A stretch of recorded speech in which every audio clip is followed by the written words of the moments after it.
So after my TikTok inbox got blowed up over this enclosure, I'm just going to show you. We just simply built this out of wood, like we would any other speaker enclosure. Tailgate already has threaded holes. M6 bolts go in those holes. Take this panel off and you pre-drill. This just pops off with clips. It's not a big deal.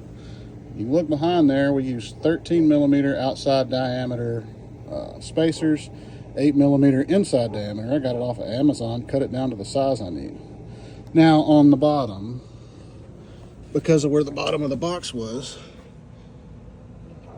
still have drilled holes with a 13 millimeter spacer, L bracket, so that we could come down and screw into the bottom of the box to secure it there.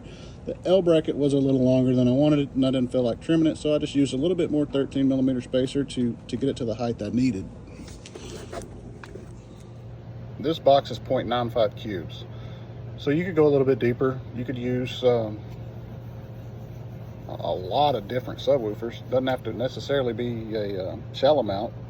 I mean, it gets to a point where, I mean, there's just some that the magnet's just way too deep, but get creative.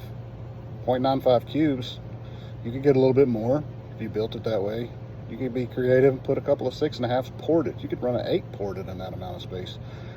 It's just all in what you want to do, because personally I think that the tailgate prefab enclosures, some of them I've heard just, they weren't even worth the cost, because they're already expensive if you buy those. They're overpriced for what you get, and they just don't put out that much. And you know, my issue with them is some of the ones I've seen, they're plastic. I don't know, ABS, some type of plastic with very little airspace, and then you've got 210s shoved in there. I mean, 210s doesn't require a lot of airspace sealed, but I mean, with this, I can run 600 to 800 watts to this thing, and that's actually pretty good for a sealed tailgate enclosure. Then we just coat them and paint them ourselves, and it was a significant amount less than what I would have paid for a prefab.